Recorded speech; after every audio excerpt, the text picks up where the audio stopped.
यहाँ साक्षी गोपाल चल पड़े। अब वो आगे आगे चले, ये छम छम छम छम पायल बज रही है और वो बड़े भाव से भगवान का नाम जपता हुआ चले। जय कन्हैया लाल जी, जय कन्हैया लाल की, जय कन्हैया लाल की, जय हो गोपाल की जय हो। उसको कुछ ज्यादा आता नहीं था, बस यही कहे जय कन्हैया लाल की, जय हो गोपाल की, जय कन्हैया लाल की। भोला था, कोई मंत्र तंत्र आता नहीं था। जय कन्हैया लाल की, जय हो गोपाल की चलता जाए, नाचता जाए और पीछे पीछे ठाकुर जी जहाँ विश्राम होए तो पेड़ की छांव में तंबू लगाए, भगवान को बिठाए और भगवान को खवाए। कहीं वहाँ साग सब्जी मिल जाए तो ककड़ी काट के खवाए, टमाटर काट के खवा दे, लो प्रभु टमाटर खाओ, लो प्रभु ये खाओ। चलते चलते चलते चलते भगवान पहुंचे कहाँ? उड़ीसा, जगन्नाथपुरी जी के पास। वहां समुद्र के किनारे बालू ज्यादा थी तो भगवान के पांव धंसने लगे बालू में, तो जो पायल की आवाज थी वो आनी बंद हो गई। और जब आवाज आनी बंद हो गई तो इसको लगा अभी तक तो आवाज आ रही थी, अब तो आ नहीं रही है, लगता भगवान पीछे रह गए। तो इसने पलट कर देख लिया और पलट कर देखा तो भगवान वहीं खड़े हो गए। बोला प्रभु आगे चलो ना, हमने कहा था ना पलट के ना देखना हमारे चलते समय, तुमने पलट कर देखा, अब यहीं खड़े रहेंगे।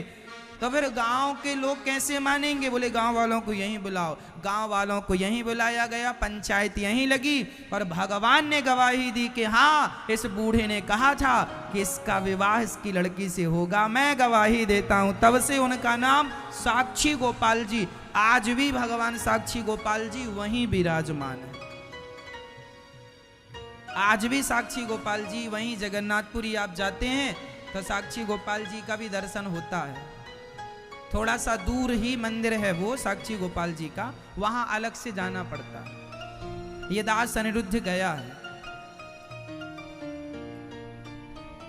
तो भगवान अपने भक्त के लिए गवाही भी देते हैं। इसलिए हमारे हर पुण्य का, हमारे हर पाप का गवाह कौन है? अरे कोई और गवाही दे ना दे, भगवान सबकी गवाही देते। इसलिए ऐसे कोई कर्म ना करना मेरी माँ जिससे भगवान को ये कहना पड़े कि इस व्यक्ति ने ये गलत किया, मैं इसका गवाह हूं।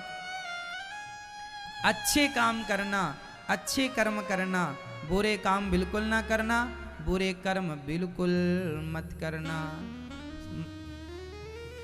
मनुष्य का कल्याण हो जाएगा यदि वो भगवान पर विश्वास करके अपने अच्छे कर्म करने लग जाए।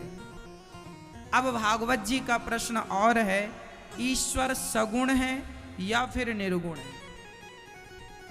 बताइए, भगवान सगुण साकार हैं या फिर निर्गुण निराकार हैं? बताओ, भगवान सगुण साकार हैं या निर्गुण निराकार? क्या है? क्या है भगवान मैया? भैया मैया, भगवान साकार, साकार उसे कहते हैं जिसका कोई आकार हो। जिसका आकार है वह साकार है, जिसका कोई आकार ना हो वह निराकार है। बताओ, भगवान निराकार हैं या साकार हैं? बोलो, क्या है भगवान? भगवान साकार भी हैं और भगवान निराकार भी हैं। कैसे? दो कैसे हो सकते हैं? हो सकते हैं जैसे पानी। बताओ, पानी साकार है या फिर निराकार है? पानी जल्दी बताओ मैया, पानी साकार है या निराकार है? पानी का कोई आकार है या जिसका आकार है उसे साकार कहते हैं, जिसका आकार ना हो वह निराकार होता है। बताइए, पानी साकार है या निराकार है? हाँ? अरे मैया भोली हो। पानी निराकार होता है, पानी का कोई आकार नहीं है। पानी का कोई आकार है? बताओ पानी लंबा है कि गोल है? कैसा पानी? पानी कैसा? पानी का कोई आकार, पानी का कोई आकार, पानी का कोई आकार नहीं है, इसलिए पानी निराकार है। परंतु वही पानी जब आप गिलास में भर के या कटोरी में भर के अपने फ्रिज के अंदर रख देते हैं तो वही पानी बर्फ बन जाता है। और पानी का तो आकार नहीं था, पर बर्फ का आकार है। उसी तरह भगवान का कोई आकार नहीं है, वह निराकार है।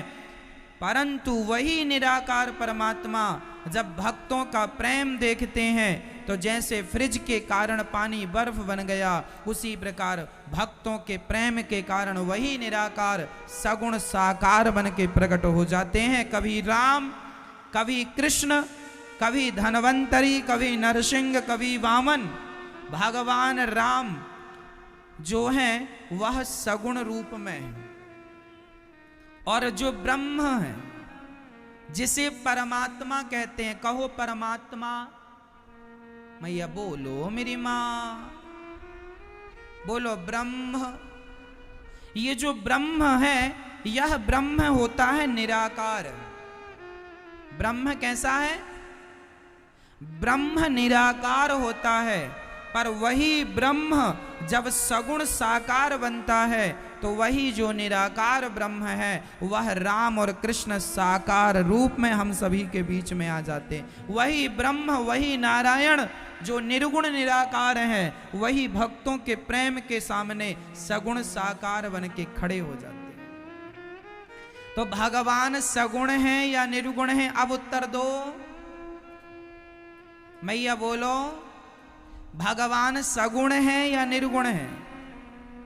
जोर से बोलो, क्या है? जोर से बोलो। दोनों। भगवान सगुण भी हैं और निर्गुण। जरूरत पड़ने पर वह सगुण हो जाते हैं, जरूरत पड़ने पर वह पानी बर्फ बन जाता है और बर्फ फिर पानी बन जाता है। अब इसमें कोई झगड़ा करने लगे, निराकार वाले कहें साहब तुम साकार वाले तुम गलत कर रहे हो, साकार वाले कहें निराकार वाले तुम गलत कर रहे हो। ना मेरी माँ, जो निराकार की पूजा कर रहा है वह भी अपनी जगह सही है, जो साकार की पूजा कर रहा है वह भी अपनी जगह सही है। कोई ये ना कहे कि निराकार की पूजा करने वाले साकार की विरोध ना करें, साकार को छोटा ना समझें। अरे वह भगवान रामचरितमानस में स्वयं राम जी कहते हैं, रामचरितमानस में क्या लिखा है? सगुण ही अगुण ही नहीं कछु भेदा। ये रामचरितमानस की चौपाई। सगुण और निर्गुण में कोई सगुण ही अगुण ही नहीं कछु, कोई भेद नहीं है। ना सगुण और निर्गुण में, साकार और निराकार में कोई भेद नहीं है। कोई भेदभाव रखता हो तो समझ लेना चाहिए कि वह व्यक्ति शास्त्रों को गहराई से नहीं पढ़ा, ऊपर ऊपर की बातें कर रहा है। वह नॉलेज नहीं रखता है, वह समझदार नहीं है। समझदारी का परिचय यह नहीं है, क्योंकि आद्य शंकराचार्य जी निर्गुण निराकार के उपासक थे, लेकिन उनको भी ये कहना पड़ा कि भज गोविंदम गोविंदम भज मूढ़ मते। ये किसका वाक्य है? ये किसका वाक्य है? पुनरपि जननम पुनरपि मरणम पुनरपि जननी जठरे शयनम भज गोविंदम गोविंदम भज मूढ़ मते। ये आद्य शंकराचार्य जी निर्गुण निराकार के उपासक होते हैं, लेकिन वह निर्गुण निराकार के उपासक होने पर भी उनको ये कहना पड़ा कि निराकार और साकार ये दोनों एक ही है। बिना गोविंद के नाम के यदि निराकार की उपासना कोई करने लग जाए तो निराकार का तो फिर कोई नाम भी नहीं, फिर कोई रूप भी नहीं है। और नाम और रूप नहीं है तो फिर आद्य शंकराचार्य जी ने क्यों कहा कि भज गोविंदम गोविंदम। ये आद्य शंकराचार्य जी का वाक्य है। गोविंदम, गोविंद शब्द तो जो साकार में आ रहा है ना। गोविंद मतलब भगवान कृष्ण साकार रूप है, फिर उनका नाम साकार रूप में, साकार होगा तब तो नाम भी होगा, साकार नहीं नाम तो होगा ही नहीं। इसलिए साकार और निराकार ये दो चीजें हैं ईश्वर तक पहुंचने के लिए। पर मैं आपको बताऊं सरल क्या है, साकार। बिना साकार के अब कोई डायरेक्ट कहने लग जाए कि मैं निराकारी हूं, मैं निरंकारी हूं, मैं निराकार की पूजा करता हूं, तो ये बता जब निराकार है तो फिर उसकी पूजा क्या करेगा, क्या होगी पूजा उसकी निराकार की? हाँ? एक सज्जन ने तो गजब कर दिया। एक सज्जन ने मुझे बुलाया एक मंदिर में, सच्ची घटना, और वहां पर कुछ मूर्तियां रखी थी। वो भगवान की मूर्तियां नहीं थी, ना राम की, ना कृष्ण जी की, ना शिव जी की, कुछ और ही था। मैंने कहा भैया ये कौन बैठे हैं मंदिर में? बोले महाराज जी निराकार भगवान बैठे हैं। कौन बैठा है? हमने कहा पागल, जब निराकार है तो उसकी मूर्ति कैसे बन सकती है?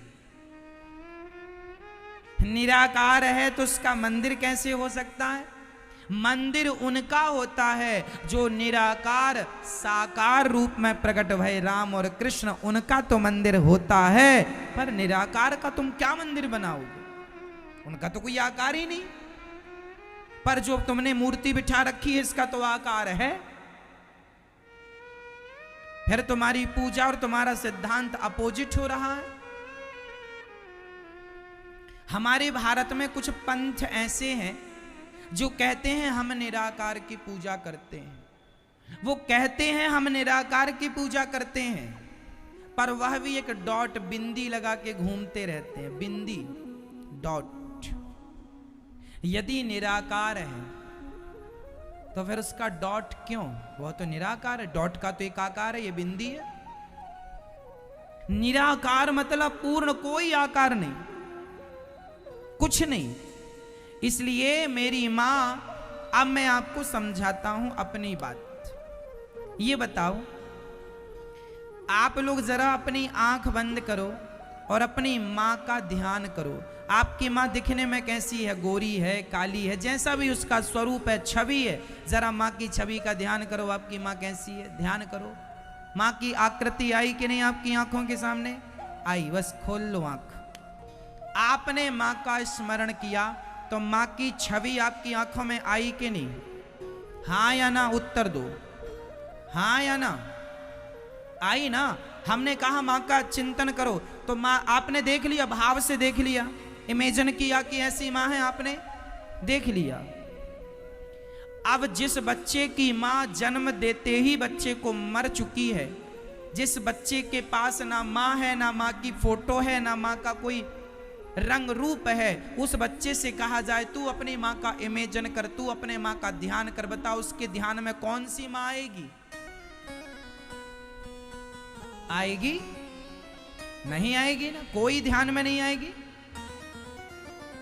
अभी आप लोग आंख बंद करिए और अपनी मां का ध्यान करिए, आपकी मां आएगी। अभी आपकी मां यहां नहीं है, पर ध्यान करने से उसकी आकृति आ रही है। ये जो आकृति आ रही है यही निराकार है। इस निराकार स्थिति तक आप पहुंचे हैं। यदि आपने अपनी मां को देखा है तो आंख बंद करके भी देख सकते हो, ध्यान लगाकर भी देख सकते हो, और देखा ही नहीं है तो देखोगे क्या? फिर ध्यान किसका लगाओगे? तो उस निराकार का ध्यान यदि करना चाहते हो तो पहले उस निराकार को साकार रूप में देखना पड़ेगा। मां को देखोगे तब मां के ना रहने पर उसका ध्यान लगेगा, उसकी आकृति बनेगी कि ऐसी मां थी मेरी, ऐसी दिखती है मां। मां को देखोगे नहीं तो कैसे बनवाओगे? उसी प्रकार भगवान के मंदिर में जो बिहारी जी बैठे हैं, राधा रमण जी बैठे हैं, यह भगवान जो हैं, जब हम इनको देखते हैं तो इनको देखकर मंदिर में आ जाते हैं, फिर कहीं पेड़ की छांव में आंख बंद करते हैं तो उसी रूप का ध्यान कर लेते हैं जिस रूप को मंदिर में जाकर देखा था। मंदिर में जाके देखना साकार भाव है, लेकिन मंदिर से बाहर निकल के उन्हीं का ध्यान करना यह निराकार भाव है। तो निराकार तक पहुंचने के लिए साकार का सहारा लेना पड़ेगा। बिना सीढ़ियों के छत में नहीं पहुंचा जाता। छत हो गया निराकार, सीढ़ियां हो गई साकार। बिना मूर्ति के दर्शन के जगन्नाथ जी को देख लिया, उसके बाद उनका ध्यान कहीं भी बैठ के लगाया जा सकता है। गुरु जी को देख लिया, उसके बाद कहीं भी बैठकर उनका चिंतन किया जा सकता है। जब उनका चिंतन करेंगे तो उनकी छवि आपकी आंखों के सामने आ जाएगी। देखा है तो छवि आएगी, नहीं देखा तो छवि नहीं आएगी। उसी तरह बिहारी जी को देखोगे तब तो बिहारी जी ध्यान में आएंगे, जगन्नाथ जी को देखोगे तब तो जगन्नाथ जी ध्यान में आएंगे, द्वारिकाधीश जी को देखोगे तब तो द्वारिकाधीश जी ध्यान में आएंगे। और देखोगे नहीं तो फिर ध्यान किसका करोगे? हवा में ही ध्यान चल रहा। लोग कह रहे हैं हम निराकार की पूजा, निराकार का ध्यान। पागल, निराकार का क्या ध्यान लगेगा? ध्यान में भी तो कोई आकृति आएगी। भगवान के बारे में कुछ तो कल्पना होगी। उनके बाल घुंघराले हैं, उनकी आंख बड़ी हैं, उनके गाल ऐसे हैं, उनका मुख कमल ऐसा है। भगवान का भी तो कोई रूप रंग हमें इमेजिन करना पड़ेगा। इसलिए गोस्वामी जी ने लिख दिया, जाकी रही भावना जैसी, प्रभु मूरत देखी तिन तैसी। आप अपने मन में भगवान की आकृति बना लीजिएगा, भाव से देख लीजिए। जो भाव आपके अंदर होगा उसी भाव का भगवान आपकी आंखों के सामने होगा। बस साकार के बिना निराकार संभव नहीं है मेरी मां। इसलिए हम आपको कह रहे हैं, जाग जाओ। प्रिय भक्तों, इसलिए बातें हम जो भी कहा करते हैं, जो भी बात अच्छी आपको लगे उसे चरितार्थ करो, उसे भूल ना जाओ। हमने कह दिया, आपने सुन लिया, इससे काम नहीं होगा, उसे चरितार्थ करना पड़ेगा। भगवान के 24 अवतार हुए हैं। नारायण, नारद, हरि, कपिल देव, श्री राम, हंस, हयग्रीव, मोहिनी, दत्तात्रेय, सुखधाम, नरसिंह, वामन, व्यास जी, ऋषभदेव, कौमार, यज्ञ पुरुष, धनवंतरी, बुद्ध, कल की अवतार, पृथु राजा, 12 पुनि, कृष्ण चंद्र भगवान, परशुराम, मत्स्य, कमठ, पद्म पुराण प्रमाण।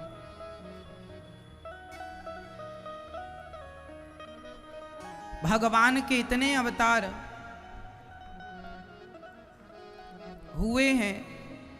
प्रत्येक अवतार किसी न किसी उद्देश्य की पूर्ति के लिए हुआ है। हर अवतार एक उद्देश्य पूर्ति करता है।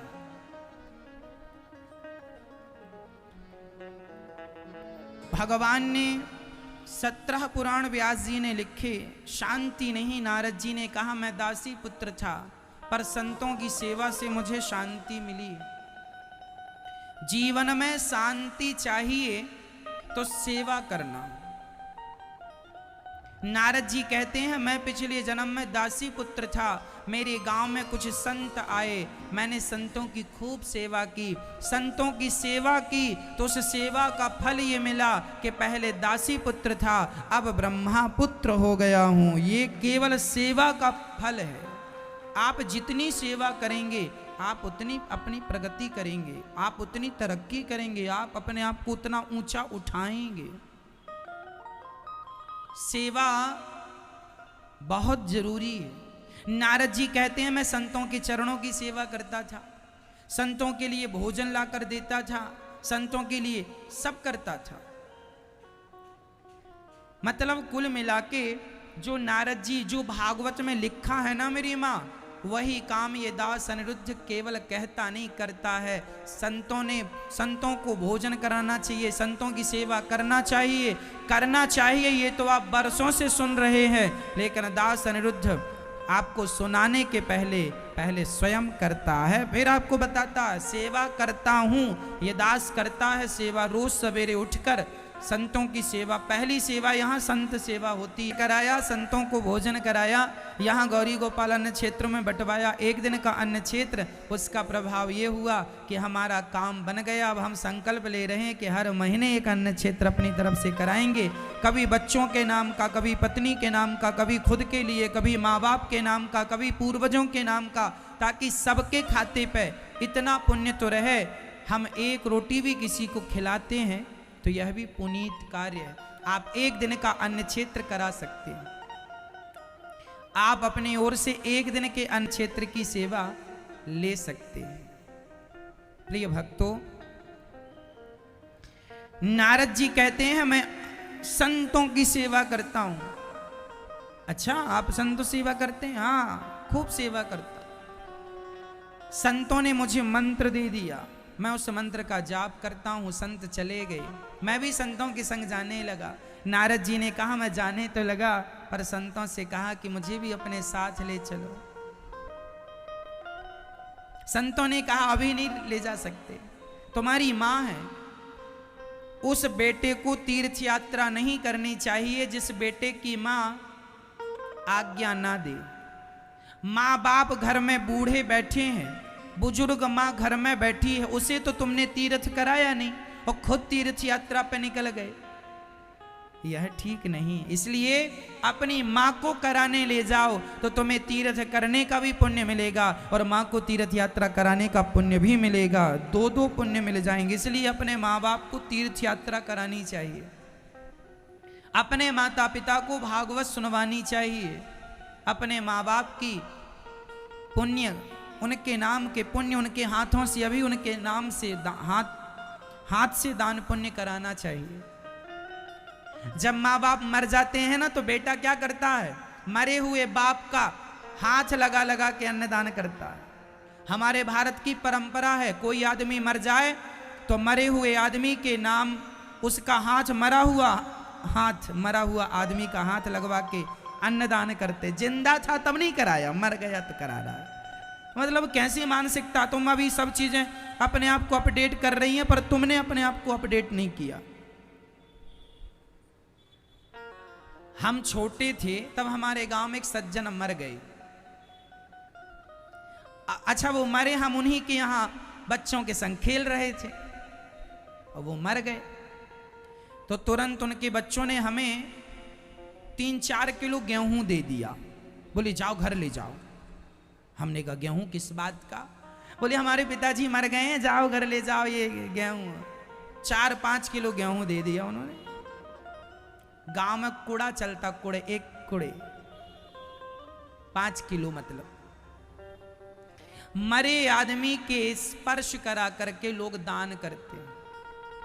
वह दान भी उत्तम है, वह दान मिथ्या नहीं है, पर मेरा मानना यह है कि अपने हाथ से ये सब पहले कर लो। बच्चे जो करेंगे वो अच्छा है। अन्नदान कर लो, अन्नदान, कुछ करो ना करो, अन्नदान श्रेष्ठ दान। क्योंकि हम सोना चांदी हीरा मोती सबके बिना तो रह सकते हैं पर अन्न के बिना नहीं रह सकते, इसलिए अन्न जरूरी है। इसलिए अन्नदान की बड़ी महिमा। इसलिए हम आपसे कहा करते हैं कि आप जरूर अन्नदान किया करिए ताकि यहां संत भोजन प्रसादी करते रहें। नारद जी कहते हैं मेरी माँ ने मुझे रोक लिया, मैं माँ की सेवा में लगा। एक दिन, अच्छा, नारद जी संत सेवा भी करते हैं और नारद जी की माँ थी तो माँ की सेवा भी करते हैं। मतलब धर्म यही है कि आप गृहस्थ में हैं तो गृहस्थ की लगभग सभी जिम्मेदारी पूरी हो। आजकल आदमी केवल पैसे कमाने की जिम्मेदारी पूरी कर रहा है, कैसे भी पैसे कमाओ, कैसे भी। आप लोगों की ना शांति चली गई है, पता नहीं, शांति है ही नहीं। शांति क्यों नहीं है? क्योंकि आप केवल कमा रहे हैं, आपके घर में पैसा आ रहा है, आने का रास्ता तो है, आपके घर से पैसे का सही जाने का रास्ता नहीं है, इसलिए अशांति है। यदि आप भी अपने इन हाथों से सेवा करने लग जाएं, परोपकार करने लग जाएं, 100 रुपए में से 10 रुपए पुण्य के लिए निकालने लग जाएं, तो आपको भी शांति मिल जाएगी। पर शांति उनको लगता है पैसे। आजकल का आदमी शराब में पैसे खर्च कर देता है, महंगी महंगी गाड़ियों में, महंगे महंगे कपड़ों में पैसे खर्च करना लोगों को अच्छा लगता है। आज लोग महंगे महंगे कपड़े पहनते हैं, आज लोग महंगी महंगी गाड़ियों में चलते हैं। अच्छा है, भगवान करे आप और महंगे कपड़े पहने और महंगी गाड़ियों में चलें, लेकिन ये सब शांति तब मिलेगी।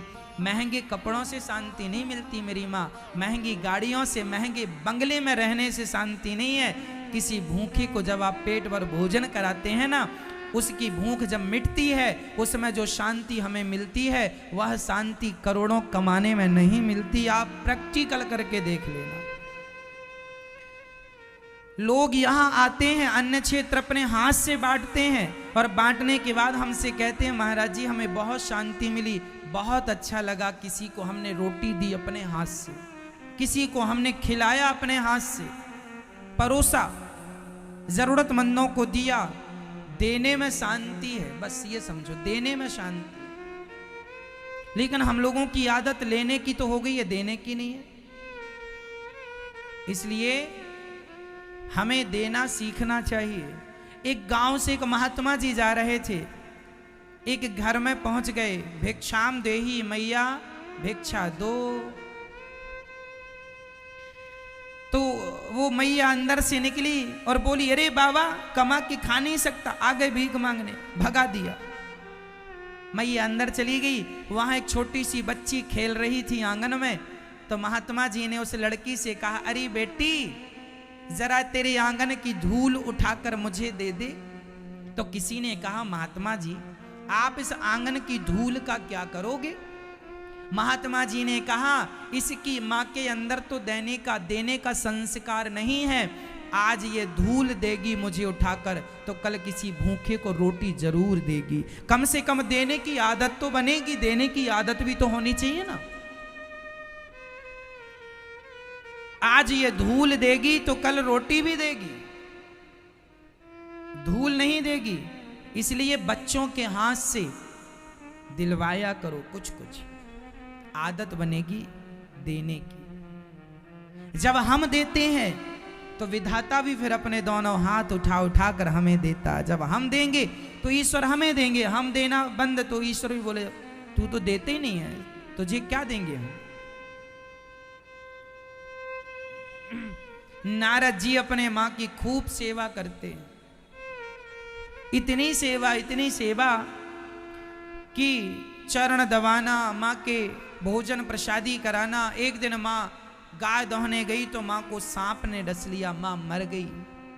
तब नारद जी ने अपनी माँ की सारी क्रिया की, अंतिम संस्कार इत्यादि की सारी फॉर्मेलिटी पूरी की, उनके नाम का पुण्य किया, जो भी था सब उनके नाम से खिलाया पिलाया, और जंगल में जाकर मंत्र का जाप करने लगे।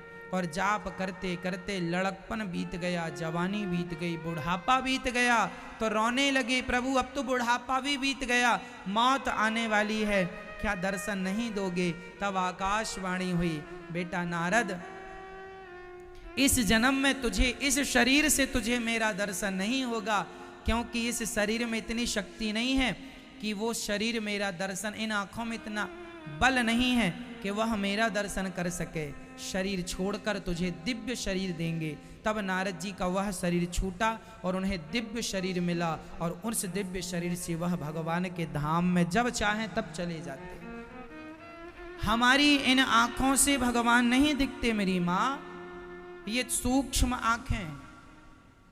अर्जुन को भी गीता का जब उपदेश भगवान ने किया, अर्जुन को भगवान ने अपना विराट स्वरूप दिखाया, तो अर्जुन की तो ये आंखें बंद हो गई भगवान को देखकर, प्रभु कुछ दिख ही नहीं रहा।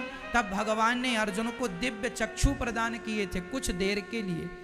तेरी इन आंखों में, सोचिए अर्जुन जैसों की आंखों में बल नहीं था भगवान को देखने का, तो हम जैसे तुच्छ प्राणियों की आंखों में कितना बल होगा। इसलिए भगवान से कहा करो कि नाथ दर्शन तो आप दे ही दोगे, पर मैं आपको पहचान सकूं यह शक्ति आपको ही देनी पड़ेगी। नहीं तो आप आकर खड़े भी हो गए तो हम में आपको पहचानने की ताकत कहां है, कहां पहचानने की शक्ति है। इसलिए दर्शन भी दो और अपने आप को पहचानने की शक्ति भी दो। नारद जी भगवान के धाम पहुंचकर नारद हो गए ब्रह्मा पुत्र। किसके बल पर हो गए? सेवा के बल पर। इसलिए हम आपसे कहा करते हैं कि जिस प्रकार से हो सके सेवा से जुड़ी रहो, अपने आप को सेवा से जोड़ के रखो। व्यास जी ने 18वां नारद जी के कहने पर 18वां पुराण लिखा, भागवत पुराण। कहां से शुरुआत की? महाभारत के युद्ध से। महाभारत में दो पक्ष थे, कौरवों का और पांडवों का। भगवान श्री कृष्ण किनके साथ थे? किनके साथ थे मैया? पांडवों के। क्यों साथ थे भगवान पांडवों के? पांडवों के साथ भगवान इसलिए थे क्योंकि पांडव धर्म के साथ थे। आपको पता है धर्मराज के अवतार कौन हैं?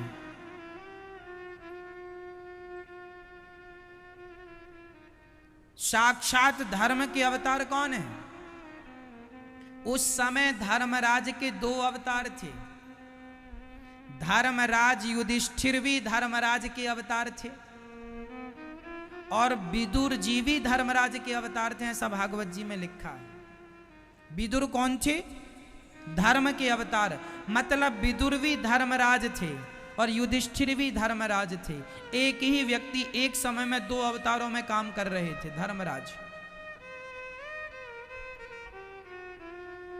अच्छा, ये जो धर्मराज थे, यह धर्मराज पांडवों के पक्ष में भी धर्मराज थे और कौरवों के पक्ष में विदुर जी के रूप में धर्मराज थे। पर विडंबना क्या थी वो सुनिएगा। पांडव लोग धर्मराज के अनुसार चलते थे, धर्म के अनुसार चलते थे। धर्मराज युधिष्ठिर जो कहते थे वही पांडव मानते थे। मतलब धर्म जो कहता है वही पांडव मानते हैं। मतलब धर्म के पथ पर चलते हैं पांडव। अच्छा, धर्म तो कौरवों की सेना में भी थे विदुर जी के रूप में, परंतु दुर्योधन विदुर जी की बात मानता नहीं था, धर्म के अनुसार चलता नहीं था, बल्कि धर्म को अपने अनुसार चलाता था। ए विदुर जी, ऐसे ना करो, ऐसे करो। याद रखना, धर्म के अनुसार हमें चलना है। हम अपने अनुसार धर्म को चलाएंगे। तो दुर्योधन ने विदुर जी को अपने आप अपने अनुसार चलाना चाहा कि तुम हमारी उंगलियों पर नाचो। धर्म किसी की उंगलियों पर नहीं नाचता, हमें धर्म के अनुसार नाचना पड़ता है। जो धर्म के अनुसार चले वह तो जीत गए और जो धर्म को अपने अनुसार चलाए वह कौरव हार गए। धर्म का बड़ा महत्व है जीवन में मेरी मां। धर्म की रक्षा हम करेंगे तो धर्म भी हमारी रक्षा करेगा। इसलिए जाने न देना धर्म करना, लोभ मत धन धाम का, और धर्म ही जाता रहा तो धन रहा किस काम का। था भरा सोना खचा खच लंक की दीवार में। ध्यान से सुनिएगा। था भरा सोना खचा खच लंक की दीवार में, एक रत्ती नहीं मिला रावण को मरती वार में। जाने न देना धर्म, जाने न देना धर्म करना, लोभ मत धन धाम का, और धर्म ही जाता रहा तो धन रहा किस काम का। धर्म गवा करके धन कमा भी लोगे तो उस धन का क्या करोगे। धर्म लुटा कर धन कमा लिया, क्या करोगे उस धन का। इसलिए धर्ममय धन हो। धन कैसा हो मेरी मां? मैं चोरी करके धनवान बन जाऊं या मेहनत करके धनवान बनूं? कौन सा धनवान ठीक है? मेहनत। धर्म के साथ आप रहें और धर्म के साथ रहकर धन कमाएं, वह धन ज्यादा अच्छा है। इसलिए मेरी मां, हमें धर्म के साथ रहना, धर्म की रक्षा। महाभारत क्यों हुआ? क्योंकि पांडव धर्म के साथ थे और दुर्योधन धर्म के साथ नहीं। धर्म और अधर्म के बीच लड़ाई थी। अच्छा, एक बात और बताएं, राम जी ने अयोध्या का अपना अधिकार छोड़ दिया। किसके लिए छोड़ दिया?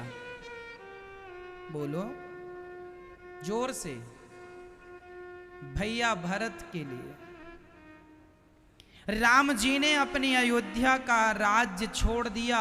जब राम जी ने अपना राज्य का अधिकार छोड़ा तो रामायण जैसा ग्रंथ तैयार हो गया।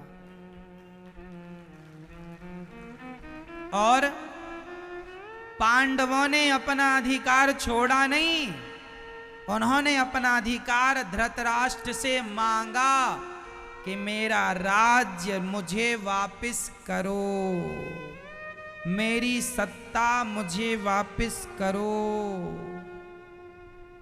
और जब अपना अधिकार मांगा तो क्या हुआ? अधिकार छोड़ दिया राम ने तो रामायण लिखी गई, और अधिकार मांग लिया पांडवों ने तो महाभारत लिखा गया। यही विडंबना है आज समाज की।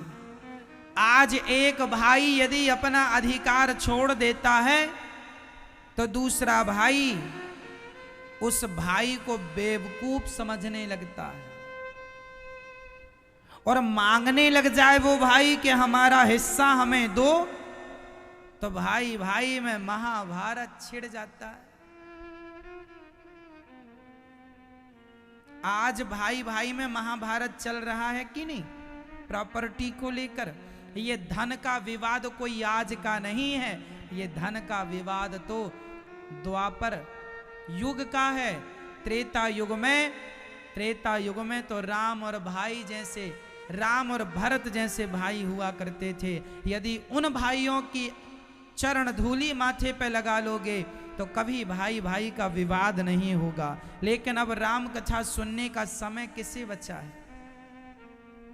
लड़ने के लिए, कोर्ट कचहरी के लिए समय है, पर राम और भरत का प्रेम सुनने के लिए और पढ़ने के लिए समय नहीं। आज हमारे भारत में कोर्ट कचहरी में सबसे ज्यादा फाइलें भाई भाइयों की हैं। सबसे ज्यादा विवाद भाई भाई का। भारत में गिने चुने भाई ऐसे हैं जो प्रेम से रहते हैं। आप भी अच्छे से रहा करो। बड़े भाई का अधिकार, अच्छा आजकल ना भैया का अधिकार खा लेता है। एक भाई हैं, वो 4 भाई हैं। चारों भाई प्यार से रहते हैं। बड़ा भाई बहुत चतुर है। चारों 3 भाई उसकी बड़ी इज्जत करते हैं कि हमारा बड़ा भाई, अच्छा बाप भी मर गया, अब बड़ा भाई बैठा है। तो 3 भाई छोटे थे, बड़ी इज्जत करते थे, मेरा भाई गलत नहीं करेगा मेरे साथ। बड़ा विश्वास था।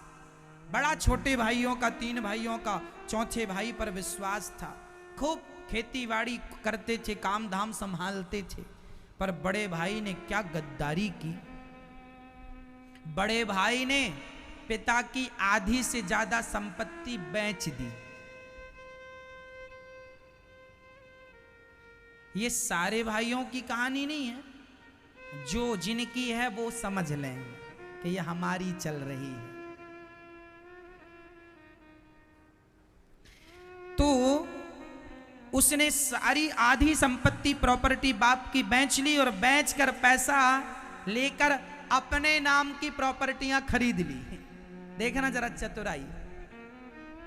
और छोटे भाई को तो लगा कि हमारा भाई हमारे साथ बुरा नहीं करेगा, और जब बेच लिया और पैसे से अपने नाम पे, अपने बच्चों के नाम की प्रॉपर्टियां ले ली, उसके बाद भाइयों का बंटवारा कर दिया। तो 6 एकड़ थी, माना कि 6 एकड़ जमीन थी, तो 6 में से 3 तो पहले ही बेच के और 3 एकड़ अपने नाम से कहीं खरीद लिया। और बंटवारे के लिए अब कितनी, अब 6 एकड़ का बंटवारा होना था 4 भाइयों में, लेकिन अब कितने का हुआ, अब 3 का, क्योंकि 3 बची। बड़ा भाई जरा ज्यादा होशियार था, और तीनों ने फिर जो भाई ने दिया उसमें से भी ज्यादा खुद रख लिया, कम कम उनको पकड़ा दिया, लो तुम ले लो। ऐसे भाई हो गए हैं इस कलयुग के, भाइयों का भी हक छीन लेते हैं, भाइयों का भी अधिकार छीन लेते हैं। ऐसा भाई मर के करोड़ों जन्म तक नाली का कीड़ा बनेगा। जो अपना भाई का सगा ना हुआ, अपने भाई के साथ तुमने गद्दारी की, क्या तुम्हें विधाता माफ करेंगे? भगवान तुम्हें दिखाएंगे, देखो हमारा भाई भरत और एक तुम गद्दार भाई, तुम अपने भाई के सगे ना हुए, किसके सगे होगे? अरे अपने भाई के साथ तो गद्दारी ना करो, विधाता तुम्हें इतने हंटर बजाएगा, नानी याद आएगी। ईश्वर की लाठी में जरा आवाज नहीं होती, और जब मारेगा कस के पड़ेगा, बेटा रुको, तुम कर लो, तुम बेईमानी कर लो, अत्याचार, भाई भाई तुम बेईमान ना बनो। बंटवारे के समय ईमानदारी से चलो, ईमानदारी से चलो। किसी के हिस्से में दो, पिता अपनी मर्जी से दे रहा है, 2-4 फीट ज्यादा दे दिया, 2-4 चीजें ज्यादा दे दी, वो पिता की मर्जी, वो दे दिया, उसका अधिकार है। पर भाई भाई का जब बंटवारा हो, तुम दोनों बंटवारा कर रहे हो, तो 50-50 बांटना, बराबर बराबर करना। आप ही बताइए, कम ज्यादा का बंटवारा, तराजू के 2 पलड़े जब तक बराबर ना हो तब तक कोई हिसाब होता है? फिर तुम भाई भाई कैसे हिसाब कर रहे हो? ज्यादा कम क्यों, बराबर करो। हाँ, जिसने माँ बाप की सेवा की है उसके खाते पे थोड़ा ज्यादा आए चलेगा, वो माँ देगी, वो बाप देगा, उसका अधिकार है। परंतु तुम अपनी नियत ना डुलाना, नहीं तो परमात्मा सब देख रहे। गलत करने वाले के साथ परिणाम अच्छा नहीं होगा मेरी माँ। कुछ दिन वो चकाचक खा सकता है, कुछ दिन वो चकाचक रह सकता है, लेकिन जब उसके पाप निकलने शुरू होंगे तो आप सब देख लेना कि उसके पापों का परिणाम उसे यही मिलेगा, जाना कहीं नहीं पड़ेगा। ये धरती जो है ना, ये पाप पुण्य की भूमि यही सबको देती है, यही मिलेगा। गलत ना करना किसी के साथ, ना भाई के साथ ना जमाने के साथ। हम क्यों किसी के साथ गलत करें? बेईमानी का 1 रुपए भी नहीं रखना चाहिए मेरी माँ, 1 रुपए नहीं रखना चाहिए।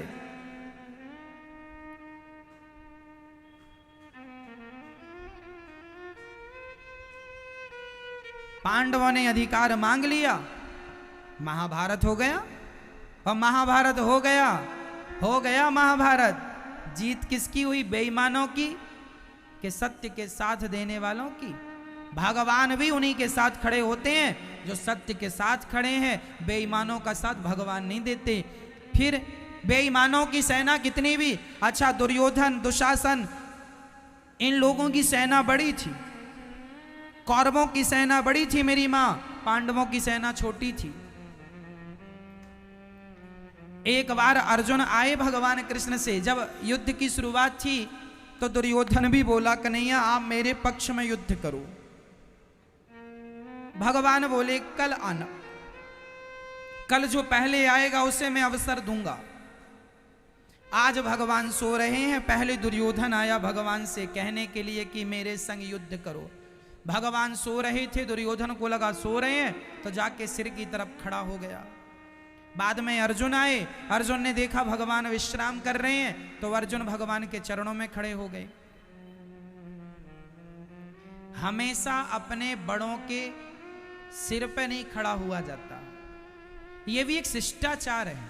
देखिए हमारे शास्त्र कितनी गहरी माइनर बातें भी समझ के और समझा के चल रहे हैं। अपने से बड़ों के सिर पर नहीं खड़ा हुआ जाता, अपने से बड़ों के चरणों में खड़ा हुआ जा, चरणों की तरफ रहो। सब लोग बैठे हैं तो आप भी बैठ जाओ, चरणों में रहो। अर्जुन चरणों में खड़े हो गए, दुर्योधन सिर पे खड़ा हुआ। भगवान की जब आंख खुली तो पहली नजर किस पर पड़ी? किस पर? किस पर? हमारी माताएं भी भगवान के चरण नहीं पकड़ती, भगवान का सिर पकड़ती हैं।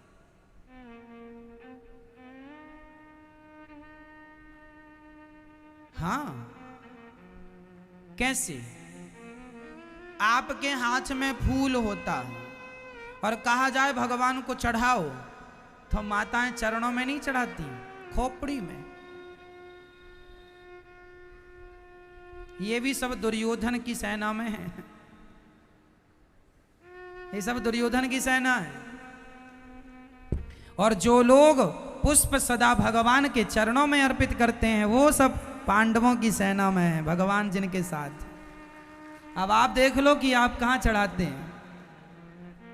कई लोगों की आदत है भगवान के सिर पे फूल चढ़ाएंगे। अरे सिर पे कोई फूल चढ़ाता? चरणों में। फूल कहां होता है मेरी मां? चरणों में होता है। भगवान के चरणों में पुष्प चढ़ाए जाते हैं, सिर पर पुष्प नहीं चढ़ाए जाते।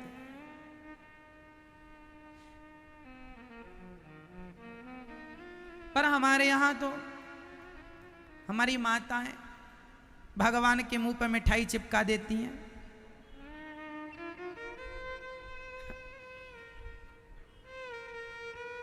अभी नवरात्रि आ रही है, माता तक हाथ नहीं जाए तो शेर तक ही चला जाए, शेर के मुंह पे चिपका देती है, तू ही खा। और माता जी की जो फोटो लगी है ना, अभी देखना नवरात्रि में माताओं को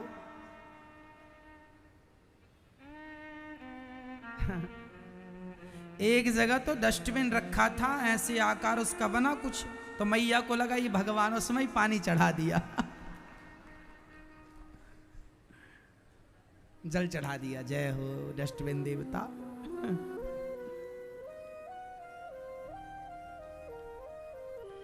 ये भारत है मेरी मां। आपकी श्रद्धा होना बुरा नहीं है, श्रद्धा का सम्मान है, पर पूजा पाठ भी धृतराष्ट्र बन के नहीं हो सकती। श्रद्धा अच्छी है, पर श्रद्धा के साथ साथ आपका ज्ञान चाहिए। भक्ति में क्या चाहिए? ज्ञान। भक्ति के बेटा कौन है? भक्ति के दो बेटे हैं। भक्ति के कितने पुत्र हैं? दो। कौन कौन से? ज्ञान और यदि आपके अंदर भक्ति है पर ज्ञान नहीं है, तो वह भक्ति बंध्या भक्ति। बंध्या, बिना पुत्र की भक्ति। इसलिए भक्ति तो हो, पर भक्ति के साथ साथ ये ज्ञान हो कि क्या सही है क्या गलत।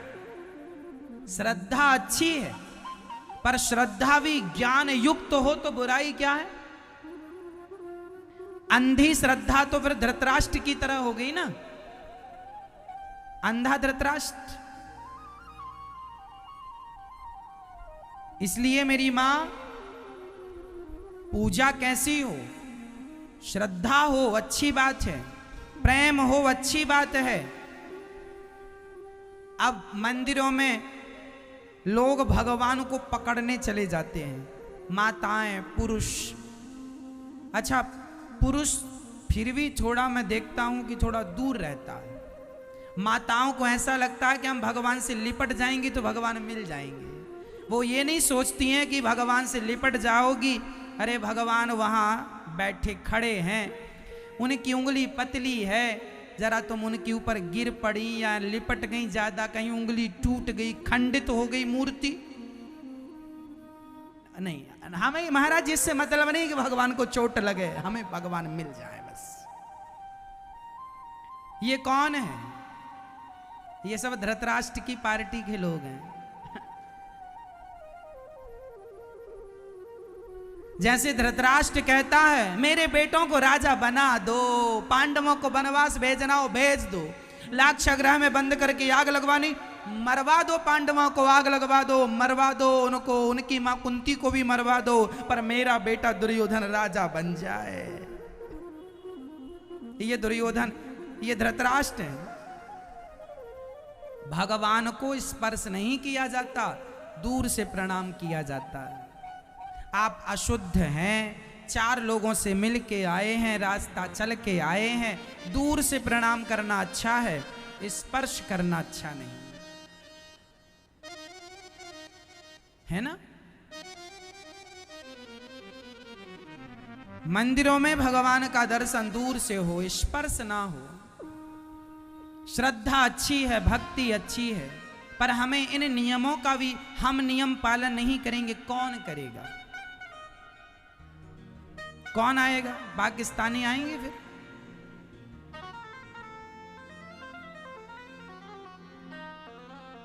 इसलिए महाभारत के युद्ध में सारे कौरव मारे गए, एक दुर्योधन बचा, पांव टूट पड़े, जंघा टूटी पड़ी है, मौत को पुकार रहा, जल्दी मौत भी तो नहीं आती पापी आदमी को।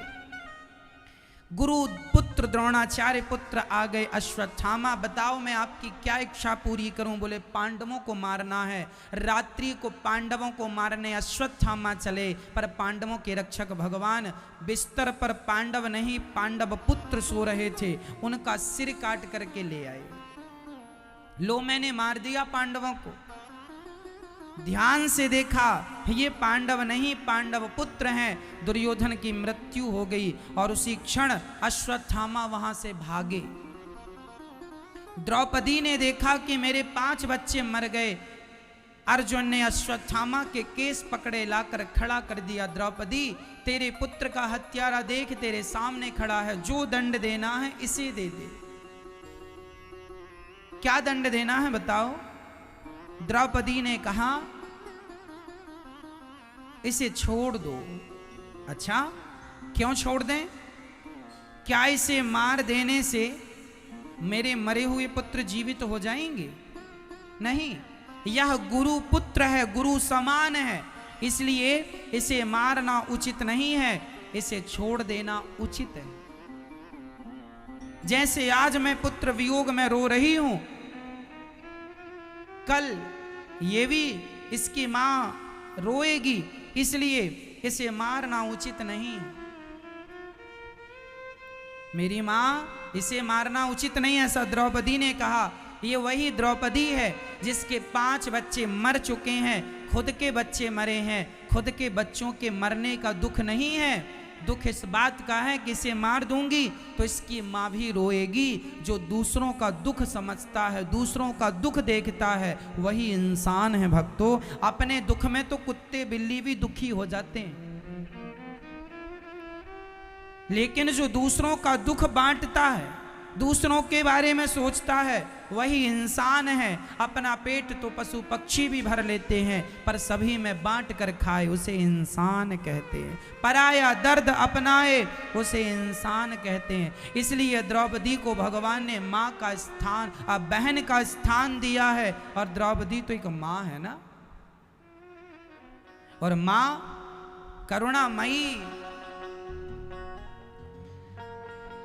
इसलिए अपनी अपनी माँ का